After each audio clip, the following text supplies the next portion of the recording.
Hello friends, welcome to the Mechanical Engineering Department and the subject Material Science and Metallurgy. And the chapter is second chapter Crystal Geometry and Imperfections. And the topic is Miller Indices and Direction. Second ચેપ્ટરની અંદર સૌથી પહેલા પાર્ટમાં crystal જીઓમેટ્રીનું introduction આપણે જોયું. એના પછી કેટલા ટાઈપના બ્રેવાઇઝ લેટાઇઝ આવે છે એ જોયું. એટોમિક પેકિંગ ફેક્ટર કઈ રીતે કેલ્ક્યુલેટ કરવું એ જોયું. એની અંદર કઈ કઈ રીતની ડિફેક્ટ આવે છે એ જોયું. એ પછી એટોમ્સ વિશે થોડુંક ડિટેલમાં સ્ટડી કરવું હોય તો એટોમ પરફેક્ટલી કયા પોઈન્ટે કઈ ડાયરેક્શનમાં કેટલા ડિસ્ટન્સે છે એ સમજવું પડશે. અને એ જે એટોમ છે એ કયા પ્લેનમાં છે એ તમારે ડિસ્ક્રાઇબ કરવું પડશે. મીન્સ એટોમ અને ક્રિસ્ટલ સ્ટ્રક્ચર રિલેટેડ કોઈ પોઈન્ટ કે પ્લેનને ડિફાઇન કરવાની એક મેથડ છે, એને કહેવાય મિલર ઇન્ડાઇસિસ એન્ડ ડાયરેક્શન. એમાં એકચ્યુઅલમાં શું આવશે એ બધું જ હું તમને આજના વિડીયો લેક્ચરની અંદર સમજાવીશ. જીટીયુમાં ઘણીવાર પૂછાયેલું પણ છે કે 3 કે 4 માર્કમાં એક્ઝેક્ટલી શું થાય મિનિંગ અને શું આવશે એક્સપ્લેનેશનમાં એ તમને આમાંથી ખબર પડી જશે. તો પહેલાં હું તમને ઓવરવ્યૂ અથવા ઇન્ટ્રોડક્શન આપી દઉં કે મિલર ઇન્ડાઇસિસ એન્ડ ડાયરેક્શન શું. તો સૌથી પહેલી હું અહીંયા હાઇલાઇટર રાખીને તમને બતાવતો જાઉં છું કે આ એક ક્યુબ છે, જે આપણું ક્યુબિક સ્ટ્રક્ચર છે આવું આપણે એઝ્યુમ કરી લઈએ. તો આ ક્યુબિક સ્ટ્રક્ચરમાં ઓરિજિન છે એ મેં આ કોર્નર ઉપર લઈ લીધું અને એ કોર્નરથી 3 ડાયરેક્શન આપી દીધી, એક્સ, વાય અને ઝેડ. હવે આમાં ટોટલ કેટલા પ્લેન હશે તો તમે આ 3D બ્લોકને કોઈ પણ વ્યૂથી જુઓ અને એને 2D વ્યૂમાં ડ્રો કરો. સપોઝ તમે અહીંયા સામેથી ફ્રન્ટમાંથી જુઓ છો તો તમને આ એક જ પ્લેન દેખાશે અને આ પ્લેન તમે ડ્રો કરો તો એ કેવી હોય છે, ફ્રન્ટ પ્લેન. તો આ પ્લેન જે ઓરિજિનથી કેટલા ડિસ્ટન્સે આવેલું છે એ રિપ્રેઝન્ટ કરવાનું છે તમારે આવી કંઈક મેથડથી બ્રેકેટમાં મૂકીને કે એક્સ ડાયરેક્શનમાં કેટલું છે, વાયમાં કેટલું છે અને ઝેડમાં કેટલું છે. તો આ જે મેથડ છે એ રિપ્રેઝન્ટ કર્યું એને કહેવાય મિલર ઇન્ડાઇસિસ. અને આના ઉપરથી તમને ડાયરેક્શન ખબર પડશે એટલે આખા ટોપિકનું નામ રાખેલું છે મિલર ઇન્ડાઇસિસ એન્ડ ડાયરેક્શન. આમાં તમે જોઈ શકો છો ઘણા બધા ટાઈપના આપણે ક્યુબિક સ્ટ્રક્ચર આવી ગયા છે, એ પ્રમાણે દરેકમાં કેલ્ક્યુલેશન કરવું પડે છે. આવું સેમ ટાઈપ પ્લેન જો અહીંયા જુઓ તો આ વચ્ચે આખું ડ્રો કરેલું છે, આ એજેથી સ્ટાર્ટ થઈને આ એજ કનેક્ટ થાય છે. તો આની પ્રમાણે કઈ રીતે કરવું એ બધું જ તમને આજે કઈ રીતે સ્ટેપ બાય સ્ટેપ જવું એ તમને હું સમજાવું. તો સૌથી પહેલા મિલર ઇન્ડાઇસિસની જો તમારે ડેફિનેશન લખવાની થાય તો આ રીતે કંઈક લખી શકશો કે શું છે, બે વસ્તુ રિપ્રેઝન્ટ કરવાની મેથડ છે. એક છે લેટાઇસ પોઈન્ટ્સ અને એક છે લેટાઇસ પ્લેન. એ બે વસ્તુને રિપ્રેઝન્ટ કરો એને કહેવાય મિલર ઇન્ડાઇસિસ. રેડી. અને સેકન્ડ, જો તમારે ટેકનિકલ વર્ડ્સમાં ડિફાઇન કરવું પડે તો આવા કંઈક વર્ડ્સ છે એ યુઝ કરીને કરવાનું છે. એમાં મેં તમને જે કીધેલું છે એ પ્રમાણે આવશે. તમને અત્યારે આ વર્ડ્સ નથી સમજાતા તો વિડીયોનો એન્ડ થશે ત્યાં સુધીમાં સમજાઈ જશે, કારણ કે સ્ટેપ બાય સ્ટેપ પ્રોસેસ સમજશો એટલે તમને બધી ખબર પડી જશે. હવે મિલર ઇન્ડાઇસિસ એન્ડ ડાયરેક્શનમાં કેટલી વસ્તુ બતાવવાની છે આપણે ટોટલ મેં કીધું એ પ્રમાણે ફરી પાછો અહીંયા લખી દો. એક તો પોઈન્ટ, જેને કહેવાય એટોમિક પોઝિશન્સ, એટલે કે એટોમ પર્ટિક્યુલર સ્ટ્રક્ચરની અંદર ક્યાં આવેલો છે ને એ પોઈન્ટ વડે બતાવવાનું છે. જેમ કે તમે ગ્રાફ ડ્રો કરેલો હોય છે, X Y direction, X axis Y axis draw કરો છો, એમાં તમારે કોઈ પોઈન્ટ બતાવવો છે, એ પોઈન્ટ, બી પોઈન્ટ, જે નામ આપતા હોય એ પોઈન્ટ ક્યારે બતાવી શકશો, તમને એના કોઓર્ડિનેટ્સ હશે. સપોઝ છે 10,20, એટલે કે એક્સ ની અંદર 10 અને વાય ની અંદર 20 જવાનું. તો આવું જ સ્ટ્રક્ચરની અંદર એટોમ્સ પર્ટિક્યુલર કઈ જગ્યાએ છે એ બતાવવું હોય તો એના કોઓર્ડિનેટ્સ બતાવવા પડે, એને કહેવાય એટોમિક પોઝિશન અથવા પોઈન્ટ્સ. કઈ ડાયરેક્શનમાં છે એ પોઈન્ટ બતાવવા માટે વેક્ટરનો યુઝ કરશું અને કયા પ્લેનમાં છે એ બતાવવા માટે આપણે પ્લેન કહીએ છીએ, જેને ટેકનિકલ એમએસએમ લેંગ્વેજમાં મિલર ઇન્ડાઇસિસ કહેવા છે. આ 3 વસ્તુ વિશે તમારે આજના વિડીયો લેક્ચરની અંદર સ્ટડી કરવાનું છે. તો આ ત્રણેય વસ્તુ કઈ રીતે રિપ્રેઝન્ટ કરવી, એના કંઈક સિમ્બોલ તો હોવા જોઈએ ને. પહેલું સામેનું પ્લેન છે તો એવું તો ન કહી શકાય કે front plane top structure. Front plane એવું કોઈ વર્ડ ન હોય ટેકનિકલી, એટલે એને કંઈક નામ આપવાના છે, સિમ્બોલ આપવાના છે. તો સૌથી પહેલા સિમ્બોલ આપવા માટે 3 છે એ પ્રકારના સિમ્બોલ યુઝ થાય છે. પહેલા છે XYZ.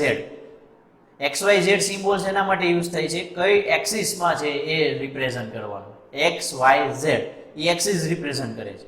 બીજો સિમ્બોલ છે ABC. એબીસી એટલે શું? તો એ ડિસ્ટન્સ મેઝર કરે છે કે સપોઝ ક્યુબ છે તો એની એક્સ ડાયરેક્શનમાં જે એજ છે એનું માપ કેટલું? તો કે એ. વાય ડાયરેક્શનમાં એની એજ જે છે એટલે કે એની જે સાઈડ છે એનું ડાયમેન્શન કેટલું? તો કે બી. અને ઝેડ ડાયરેક્શનમાં એનું ડાયમેન્શન કેટલું છે? તો કે સી. એટલે ત્રણેય ડાયરેક્શનમાં ત્રણેય પ્રકારના જે ક્યુબના ડાયમેન્શન છે એને પર્ટિક્યુલર ડાયમેન્શન સાથે એક્સ સાથે એ, વાય સાથે બી અને ઝેડ સાથે સી રિલેટેડ કરીને રિપ્રેઝન્ટ કરવાના છે. રેડી? અને પ્લેનની વાત કરીએ તો એ વસ્તુ માટે આપણે HKL એવો વર્ડ યુઝ કરશું જે મિલર ઇન્ડાઇસિસ કહેવાય. HKL વડે શું રિપ્રેઝન્ટ કરવાનું છે? પ્લેન્સ. એટલે કે કોઈ પ્લેન તમારે રિપ્રેઝન્ટ કરવો હોય તો HKL અથવા તો કોઈ પોઈન્ટ કરવો હોય તો HKL વડે રિપ્રેઝન્ટ કરવાનો છે. આ XYZ ખાલી એક્સિસ માટે છે. કેટલું ડિસ્ટન્સ આખું છે એ રિપ્રેઝન્ટ કરવા એબીસી નો યુઝ થશે અને ફાઇનલ પોઝિશન બતાવવા કોનો યુઝ થશે? HKL નો. એટલે મેં કીધું એ પ્રમાણે તમારે 3 સિમ્બોલ યાદ રાખવાના છે. રેડી? હવે એનો પર્ટિક્યુલર મિનિંગ છે કે એને તમે રિપ્રેઝન્ટ કરો છો. સપોઝ પોઈન્ટને રિપ્રેઝન્ટ કરવું તો એ HKL વડે થશે અને પ્લેનને રિપ્રેઝન્ટ કરવું છે તો એ પણ HKL વડે થશે. તો હું HKL લખું છું તો મને કેમ ખબર પડશે રિપ્રેઝન્ટ કર્યા પછી કે પોઈન્ટ માટે લખ્યું છે કે પ્લેન માટે? તો એના માટે કંઈક છે એ સિમ્બોલિક રિપ્રેઝન્ટ આવે છે એ સમજવાનું છે કે તમે સિમ્પલ બ્રેકેટ કરો. આને સિમ્પલ આપણે બ્રેકેટ કહી દઈએ અને એની અંદર HKL છે એ 3 વસ્તુ લખી દો અને એ ત્રણેયને સેપરેટ કરી દો કોમા વડે. એટલે કે H,K,L સિમ્પલ બ્રેકેટમાં લખી દો. આવું કોઈ વસ્તુ માટે તમે લખશો એટલે એ કોના માટે થશે? પોઈન્ટ માટે થશે. એટલે આવી રીતે લખો એટલે પોઈન્ટ રિપ્રેઝન્ટ કર્યો એવું કહેવાય જશે. રેડી? હવે આ સેમ વસ્તુ તમને હું અહીંયા બતાવું. જો અહીંયા મેં હાઇલાઇટર મૂક્યું છે ત્યાં જો સિમ્પલ બ્રેકેટ જ છે, HKL જ લખેલું છે પણ કોમા નથી. મીન્સ તમે કોમા રાખશો એટલે પોઈન્ટ થઈ જશે અને કોમા કાઢીને ખાલી HKL લખી નાખશો તો એ શું રિપ્રેઝન્ટ કરશે? પ્લેન રિપ્રેઝન્ટ થશે. એટલે તમે જો કોમા વગર HKL એટલે કે જે પોઈન્ટ આવે છે એ લખી દો છો, જે આન્સર આવે છે એ સિમ્પલ બ્રેકેટમાં કોમા વગર, તો એ પ્લેન રિપ્રેઝન્ટ કરી દેશે. પણ એ જ આન્સરમાં જો તમે બધા વચ્ચે કોમા રાખી દેશો તો એ પોઈન્ટ થઈ જશે. એટલે ભૂલતા નહીં, આ કન્ફ્યુઝન ન થાય, મિક્સ ન થઈ જાય. હવે કોઈ વસ્તુનો આન્સર નેગેટિવ આવે છે. સપોઝ x ડાયરેક્શન પ્લસમાં આગળ વધે છે તો એનો આન્સર પ્લસમાં આવે, પણ x માઇનસમાં આગળ વધે છે તો એનો આન્સર આપણે માઇનસમાં મૂકવાનો હોય. તો માઇનસમાં જ્યારે વેલ્યુ હોય તો કોઈ દી બ્રેકેટની અંદર માઇનસમાં નહીં લખાય. માઇનસ રિપ્રેઝન્ટ કરવા માટે એની ઉપર શું કરી દેવાનું? બાર. આપણે જેમ લખીએ છીએ ને 5 બાર, બાર એટલે હું ઉપર આપણે લીટો કરીએ છીએ એટલે 5 બાર લખીશ એટલે એનો મિનિંગ ઓટોમેટિકલી થઈ જશે -5. એટલે આપણે માઇનસમાં બ્રેકેટમાં નથી વેલ્યુ લખવાની, પણ જે પણ વેલ્યુ હોય એની ઉપર બાર કરી દેશો એટલે માઇનસ છે એવું સમજાઈ જશે. હવે જો તમે આવો કોઈ બ્રેકેટ કરશો વિધાઉટ કોમા તો એનો મિનિંગ થશે ડાયરેક્શન. એટલે તમારે કોઈ ડાયરેક્શન બતાવી હોય કે કઈ ડાયરેક્શનમાં આગળ વધીએ છે તો તમારે સિમ્પલ બ્રેકેટ નહીં, આવો સ્ક્વેર બ્રેકેટ લેવાનો અને કોમા વગર લખવાનો એટલે ડાયરેક્શન થઈ ગઈ. જો તમે આવી રીતે લેસ ધેન ગ્રેટર ધેન વાળા સિમ્પલ આવું કંઈક બ્રેકેટ બનાવો છો તો એ ફેમિલી રિપ્રેઝન્ટ કરે છે ડાયરેક્શન. એટલે કે ઘણી બધી ડાયરેક્શન તમારે એક જ ગ્રુપમાં બતાવી હોય તો એક ગ્રુપ એટલે શું? એ બધી ડાયરેક્શનની એક ફેમિલી. એટલે આ રીતે થશે. પ્લેન કઈ રીતે થાય એ તમને સમજાઈ ગયું, પણ એક જ ગ્રુપની અંદર બહુ બધા પ્લેન તમારે રિપ્રેઝન્ટ કરવા હોય તો એ છગડીયો કાઉસ એટલે કે આ રીતે કંઈક કાઉસની અંદર બતાવી દેવાના, જે શું બતાવશે? પ્લેનની ફેમિલી રિપ્રેઝન્ટ કરે છે. રેડી? તો અત્યાર સુધી હતું આ બધું ઇન્ટ્રોડક્શન કે કઈ રીતે એક્ઝેક્ટલી રિપ્રેઝન્ટ કરવું, કેવા સિમ્બોલનું ધ્યાન રાખવું, કેવા સિમ્બોલ યુઝ થાય છે. હવે આપણે પોઈન્ટ અને પ્લેન એક્ઝેક્ટલી કઈ રીતે રિપ્રેઝન્ટ કરવાની સ્ટેપ બાય સ્ટેપ સમજીએ.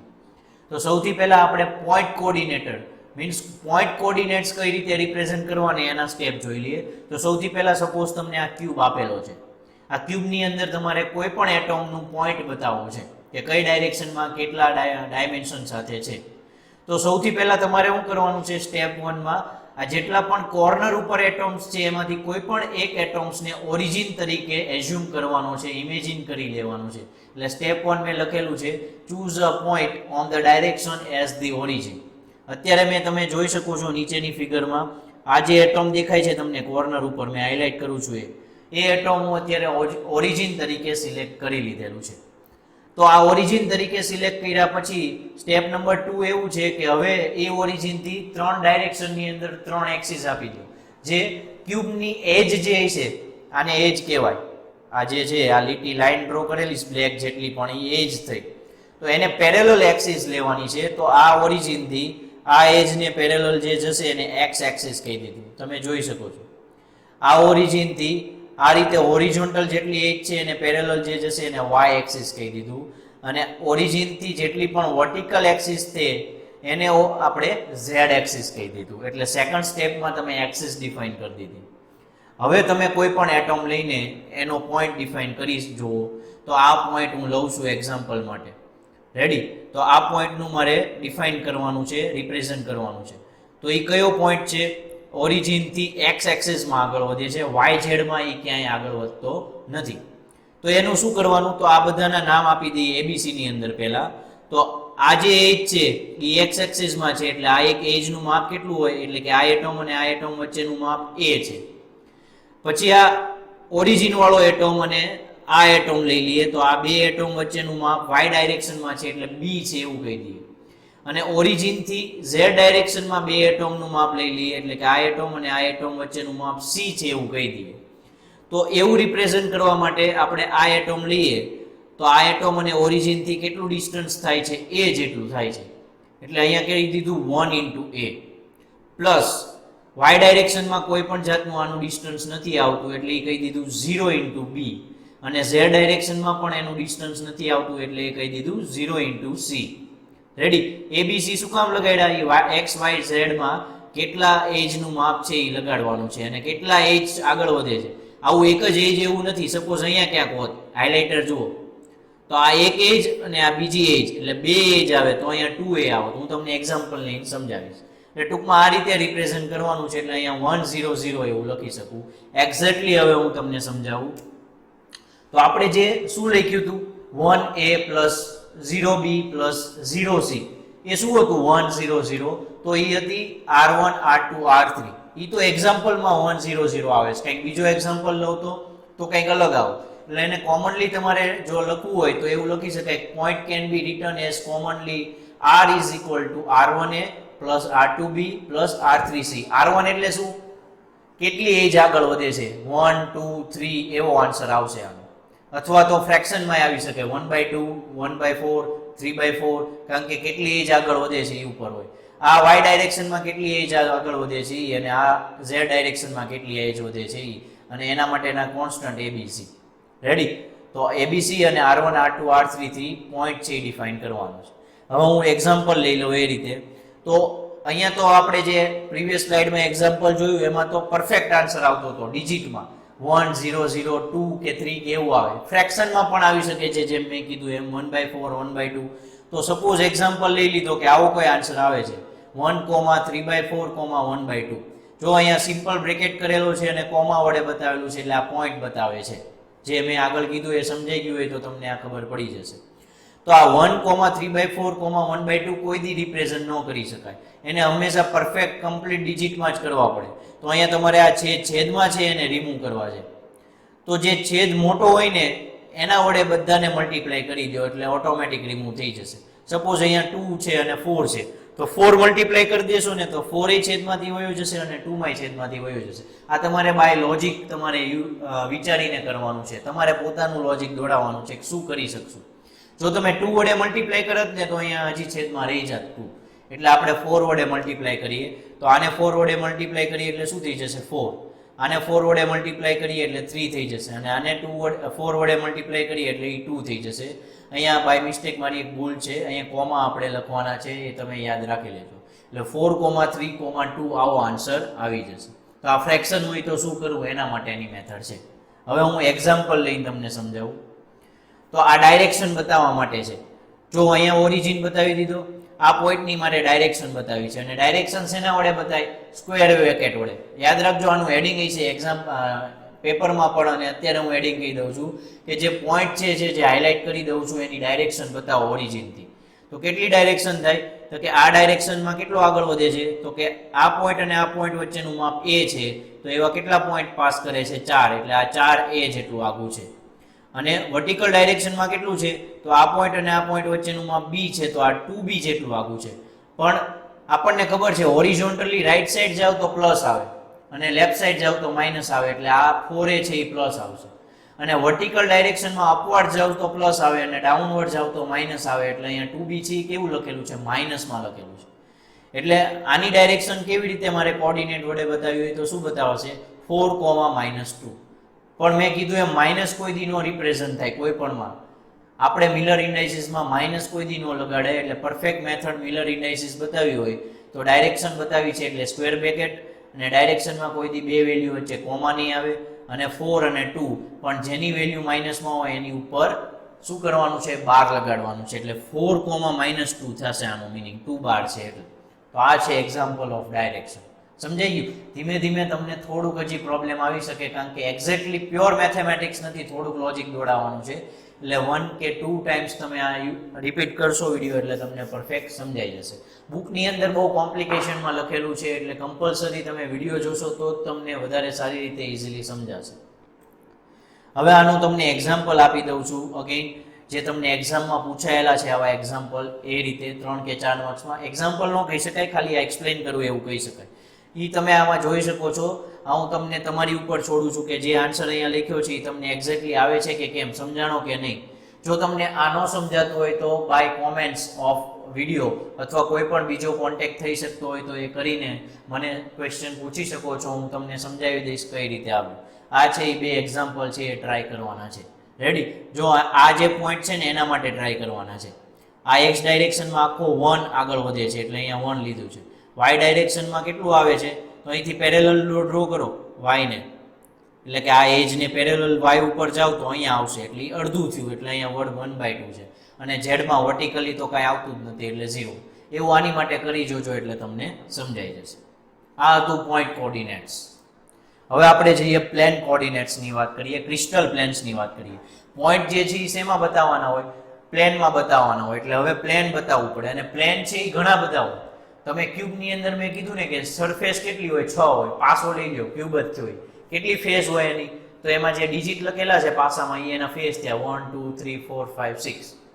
તો એ 6 ફેસ છે એ ક્રિસ્ટલ સ્ટ્રક્ચરમાં 6 જ ન હોય, એવા કેટલાય પ્લેનનું બનેલું હોય. બહુ પાતળી થિકનેસ વાળી, થિક ન હોય, થીન હોય એટલા બધા પ્લેન, અને એવા કેટલાય પ્લેન જોડાયેલા હોય. તો આ પર્ટિક્યુલર પ્લેન છે એ કેટલી પોઝિશને છે એ બતાવવા માટે ક્રિસ્ટલ પ્લેન્સનો યુઝ કરીએ. અને એને બીજી લેંગ્વેજમાં શું કહેવાય, લેટાઇસ પ્લેન્સ કહેવાય. તો વધારે ડિટેલમાં નથી જવું, તમારે જે એક્સપ્લેન કરવાનું છે ડાયરેક્શન કે પોઈન્ટની વેલ્યુ સાથે કરવાનું છે. તો એ પ્રોસેસ કઈ છે, આપણે જેમ પોઈન્ટ માટે પ્રોસેસ જોઈ ગયા કે સ્ટેપ 1 શું કરવાનું, સ્ટેપ 2 શું કરવાનું, સ્ટેપ 3 શું કરવાનું, એમ હવે પ્લેન માટે આપણે એ સ્ટેપ જોઈએ. તો આ છે એના 4 સ્ટેપ, કે કોઈ પ્લેનને તમારે રિપ્રેઝન્ટ કરવું હોય તો કયા સ્ટેપ ફોલો કરવાના. પહેલું સ્ટેપ ફોલો કરવાનું, એ બી સી કેટલા છે, એટલે કે કેટલા એ આગળ વધે છે, 2a છે, 3a છે, 4a છે. નથી કોઈ તો એની જગ્યાએ 0 લખીએ છીએ. પણ યાદ રાખજો પ્લેનમાં ઇન્ફાઇનાઇટ લખવાનું. કઈ રીતે, નેક્સ્ટ સ્લાઇડની રાહ જોવો, એમાં હું એક્ઝામ્પલ લઈશ એટલે સમજાઈ જશે. ઈ થઈ જાય એટલે એના રેસિપ્રોકલ કરવાના, એટલે કે એનું ઇન્વર્સ કરી દેવાનું. સપોઝ 2 આવે છે તો 1/2 કરી દેવાનું, એનું ઊંધું કર્યું કહેવાય. રેડી? ઈ જે આન્સર આવે છે ઈ answer suppose pure digit, perfect ડિજિટમાં આવે છે તો એવા ને એવા રાખવાના. પણ ફ્રેક્શનમાં આવે છે તો મેં જેમ પોઈન્ટમાં ફ્રેક્શન રિમૂવ કરતા શીખવાડ્યું કે જેનો છેદ મોટો હોય એ પ્રમાણે બધાને મલ્ટીપ્લાય કરી દેવા, જેથી કરીને ફ્રેક્શન રિમૂવ થઈ જાય. તો એવું કરવાની પ્રોસેસ, એટલે reduce to smallest integer values. Integer value કોને કહેવાય, પરફેક્ટ જે પ્યોર ડિજિટ હોય, પોઈન્ટમાં ન હોય કે ફ્રેક્શનમાં ન હોય એ. અને એ જે આન્સર આવે એ આન્સરને તમારે સિમ્પલ બ્રેકેટમાં લખવાનું છે, એને કહેવાય એન્ક્લોઝ ઇન પેરેન્થેસિસ, અને કોમા વગર. કારણ કે પ્લેન બતાવીએ છીએ, પોઈન્ટ હોય તો કોમા આવે, પ્લેનમાં કોમા નહીં આવે, અગેન કહી દો. અને સિમ્પલ બ્રેકેટ બતાવી દેવાનું. આ છે એના 4 સ્ટેપ. 3 કે 4 માર્કમાં ક્રિસ્ટલ પ્લેન વચ્ચે તમને, ક્રિસ્ટલ પ્લેન વિશે તમને એક્સપ્લેન કરવાનું કહે તો મેં જે આગળ જે તમને બતાવ્યું એવી કોઈક ફિગર ડ્રો કરો, 2-3 લાઈન લખો, આ સ્ટેપ લખો, અને હવે જે તમને એક્ઝામ્પલ સમજાવું છું એવું એક્ઝામ્પલ આપી દો એટલે પરફેક્ટ કમ્પ્લીટ માર્ક્સ આવી જશે. તો આ છે example of crystal planes. Crystal પ્લેન્સની અંદર આપણે જોઈએ તો તમને હું અહીંયા પોઈન્ટ બતાવીને દેખાડું છું. તમને કદાચ સપોઝ અહીંયા થોડું ઘણું હાઇલાઇટ થયેલું બતાવ્યું હોય છે. જુઓ, થોડો ડાર્ક પોર્શન છે, આ ફ્રન્ટ પ્લેન છે, એમાં તમે ફ્રન્ટ પ્લેનનું તમારે બતાવવાનું છે. તો આવું કંઈક ટેબલ ડ્રો કરી દેવાનું, જેમાં તમારી પહેલી કોલમ છે ને એ હેડિંગ ગઈ છે, અને ઉપર પહેલી રો છે ને એ તમારી એક્સિસનું હેડિંગ ગઈ છે. તો અહીંયા જો એક્સિસ એવું લખ્યું છે, એક્સ વાય ઝેડ બતાવી દીધું. અહીંયા નીચે આવવાનું, પહેલો બતાવવાનું પોઈન્ટ્સ, ઇન્ટરસેપ્ટ પોઈન્ટ્સ કહેવાય. તો આ પ્લેન જે તમને હાઇલાઇટ થયેલું બતાય છે ફ્રન્ટ પ્લેન, એ એક્સ ડાયરેક્શનમાં કેટલું આગળ આવેલું છે? 1 આગળ આવેલું છે, એટલે 1. વાય ડાયરેક્શનમાં કાંઈ આગળ નથી આવેલું, એટલે અહીંયા ઇન્ફાઇનાઇટ. મેં કીધું ને પ્લેનમાં 0 નહીં આવે, પણ એમાં ઇન્ફાઇનાઇટ મૂકવાનું. અને ઝેડ ડાયરેક્શનમાં પણ કાંઈ આગળ નથી આવેલું, એટલે એમાં પણ ઇન્ફાઇનાઇટ. હવે એનું રેસિપ્રોકલ કરવાનું, એટલે કે જે પણ અહીંયા આન્સર હોય ને એને 1/માં જવા દેવું. એટલે અહીંયા 1 છે તો અહીંયા 1/1, ઇન્ફાઇનાઇટ છે તો 1/ઇન્ફાઇનાઇટ, અને અહીંયા ઇન્ફાઇનાઇટ છે તો 1/ઇન્ફાઇનાઇટ. હવે આ ત્રણેયનો જવાબ શું આવે છે? એને કહેવાય સ્મોલેસ્ટ રેશિયો. અહીંયા મૂકવાનું. 1/1 એટલે 1, 1/ઇન્ફાઇનાઇટ એટલે 0, અને 1/ઇન્ફાઇનાઇટ એટલે 0. તો આ જે આન્સર આવે છે એને ફાઇનલમાં બ્રેકેટમાં મૂકી દો વિધાઉટ કોમા. એ થઈ ગયું મિલર ઇન્ડાઇસિસ, એટલે કે બ્રેકેટમાં 1 0 0 બ્રેકેટ ક્લોઝ. આ આન્સર. સેકન્ડ એક્ઝામ્પલ લઈએ, પરફેક્ટ સમજાઈ જાય. અહીંયા તમે જોઈ શકો છો, અહીંયા થોડુંક હાઇલાઇટ કરેલું પ્લેન છે, એ બેકગ્રાઉન્ડમાં દેખાતું હોય છે. આ બેકગ્રાઉન્ડ પ્લેન છે ને અહીંથી શરૂ થાય છે, જો હાઇલાઇટેડ રાખી દઉં, છેક અહીંથી નથી અડતું, અહીં અધવચ્ચેથી એક્સ ડાયરેક્શનમાં એ મિડલમાંથી શરૂ થાય છે, અને એ જ ક્યાં જાય છે? આવડિયા આ પોઈન્ટ ઉપર, આ એટમ ઉપર થાય છે. એટલે વાય ડાયરેક્શનમાં છે એ 1માં, અને એક્સમાં કેટલું છે? અડધું છે. જ્યારે ઝેડમાં છે જ નહીં, કારણ કે આગળ આવેલું પ્લેન છે, જોઈ શકો છો. એટલે એક્સ ડાયરેક્શનમાં જો અહીંયા આ પોઈન્ટના હું કોર્ડિનેટ બતાવી દઉં તો કેટલું આગળ આવેલું છે? 1/2. વાય ડાયરેક્શનમાં કેટલું છે? તો આ પોઈન્ટના કોર્ડિનેટ ઉપરથી ખબર પડે 1 આવેલું છે. અને ઝેડમાં તો બંનેમાં કેટલું છે? 0 જ છે. અહીંયા તમે મૂકશો ને આ પોઈન્ટના કોર્ડિનેટ તો પણ એ આવા જ આવશે, એટલે ઝેડમાં કાંઈ નથી, એટલે એમાં ઇન્ફાઇનાઇટ. હવે એનું રેસિપ્રોકેશન કરો. રેસિપ્રોકલ એટલે 1/1/2, એટલે 1/1/2, એટલે 2 ઉપર વયું જાય, એટલે એનો આન્સર શું આવશે? 2. 1/1 કરો એટલે એનો આન્સર 1, અને ઇન્ફાઇનાઇટ હતું એટલે 1/ઇન્ફાઇનાઇટ કરો એટલે 0. આમાં કોઈ ફ્રેક્શન નથી, પરફેક્ટ ઇન્ટીજર વેલ્યુઝ છે, એટલે 2 1 0 બ્રેકેટમાં મૂકી દો. એ તમારો મિલર ઇન્ડાઇસિસ. અને ફ્રેક્શન વાળું વેલ્યુ જોવી હોય તો આ રીતે પરફેક્ટ એક્ઝામ્પલ જેમાં ફ્રેક્શન આવે છે. અહીંયા જુઓ પ્લેન, આના કોર્ડિનેટ લખો તો શું આવશે? 1/2 0 0, એટલે એક્સ ડાયરેક્શનમાં કેટલું થયું? 1/2. આના કોર્ડિનેટ લખો તો કેટલા આવશે? 0 1 0, એટલે કે 0, 1, 0, એટલે વાય ડાયરેક્શનમાં કેટલું છે? 1. અને આના કોર્ડિનેટ્સ લખશો તો એ આવશે 0, 0, 3/4. 3/4 હું કામ? તો કે અહીંયા હોત ને તો એ અડધું હોત, તો એ કેટલું છે? અડધું અને 1 ની વચ્ચે છે, એટલે કે 0.5 અને 1 ની વચ્ચે છે, એટલે કેટલું થાય? 0.75, એટલે કે 3/4. એટલે અહીંયા ઝેડમાં કેટલું છે? તો કે 3/4. હવે એનું ઊંધું કરો, એટલે કે 1/1/2, એટલે 2 થઈ ગયું, 1/1 એટલે 1 થઈ ગયું, અને 1/3/4 એટલે 4/3 થઈ ગયું. આ તમારો ફાઇનલ આન્સર કહી શકાય, પણ વિધાઉટ ફ્રેક્શન હોવું જોઈએ. પ્યોર પરફેક્ટ ઇન્ટીજર વેલ્યુ નથી, 4/3 આવે છે, એટલે એ રિમૂવ કરવા માટે અહીંયા 3 જે છેદમાં છે એ 3 વડે બધાને મલ્ટીપ્લાય કરી દો, એટલે અહીંયાથી રિમૂવ થઈ જશે. એટલે 2 નું શું થઈ જશે? 3 મલ્ટીપ્લાય કરશો એટલે 6. 1 નું શું થઈ જશે? 3, અને 4/3 માં 3 મલ્ટીપ્લાય કરશો એટલે 4. એટલે આ થઈ ગયું પરફેક્ટ ઇન્ટીજર વેલ્યુ. હવે એ તમે બ્રેકેટમાં લખી દો 6 3 4 બ્રેકેટ ક્લોઝ, એટલે એ થઈ ગયો મિલર ઇન્ડાઇસિસ ઓફ ધીસ પ્લેન. છે ને ઇઝી? એટલે એકવાર તમે સિમ્પલી ઇઝીલી શીખી લેશો તો ઇઝી પડશે, નહીંતર બુકમાં જોવા જશો તો કંઈ ખબર જ નહીં પડે કે કઈ રીતે રિપ્રેઝન્ટ કરેલું છે. અને હા, તમારે પરફેક્ટ એક્સરસાઇઝ કરવી હોય તો તમને હું આ એક્સરસાઇઝ માટે આપું છું. 9 જાતના બ્લોક છે, એ બધા જ બ્લોકનો મેં આન્સર લખી દીધો છે, પણ તમારે જાતે પ્રેક્ટિસ કરવાની છે કે આ આન્સર આવે છે કે નહીં. Check with your self. કઈ પ્રોસેસ ફોલો કરવાની અગેન બતાવી દઉં. આ પ્રોસેસ ફોલો કરવાની છે. પહેલાં આ ઇન્ડાઇસિસ લખો, પછી રેસિપ્રોકલ કરો, એ જે આન્સર આવે એ જુઓ. એ પરફેક્ટ ઇન્ટેજર ન આવે તો કંઈક પરફેક્ટમાં લાવો, અને પરફેક્ટ જ આવતો હોય તો ડાયરેક્ટ લખો, અને ન આવતો હોય તો કન્વર્ટ કરીને જે આવે એને પછી લખો, એટલે એ તમારો આન્સર. આવો કંઈક આન્સર બધાનો આવો જોઈએ. જો નથી આવતો અથવા કોઈ કન્ફ્યુઝન છે કે કઈ રીતે આવેલું છે આ, તો તમે કોમેન્ટ થ્રુ અથવા તો કોઈ પણ કોન્ટેક્ટ થ્રુ મને પૂછી શકો છો. હું તમને એક્સપ્લેન કરીશ કે તમે ક્યાં ભૂલ કરેલી છે અથવા આનો આન્સર કઈ રીતે આવી શકે છે. તો આ હતા આપણું પોઈન્ટ ડાયરેક્શન અને મિલર ઇન્ડાઇસિસનું રિપ્રેઝન્ટેશન. અગેન તમને જણાવી દઉં, આ બુકમાં તમે કોઈ પણ બુક હોય, ટેક્સ્ટ બુક કે રેફરન્સ બુક, તમને ક્યાંય પરફેક્ટલી એક્સપ્લેન કરેલું નહીં મળે, અથવા આને રિલેટેડ બહુ કોમન ઇઝી લેંગ્વેજમાં સમજાવેલા વિડીયો પણ નહીં મળે. એટલે મારું એક સજેશન છે કે આ વિડીયો સરખી રીતે જોજો, બને તો 1-2 વાર રિપીટ પણ કરજો, જેથી કરીને પરફેક્ટ સમજાઈ જાય. કારણ કે આને રિલેટેડ ક્વેશ્ચન આવશે તો તમારે પરફેક્ટલી એક્સપ્લેન કરવું પડશે. આઈ હોપ તમને આ છે એ સમજાણું હશે. તો આ રીતે જ વિડીયો લાઇક કરતા રહ્યો, શેર કરો અને સબસ્ક્રાઇબ કરો GTU studies channel. MSM related કોઈ પણ મટીરિયલ માટે અને આ વિડીયોની PDF મેળવવા માટે you can visit website www.gtustudies.com. Thank you.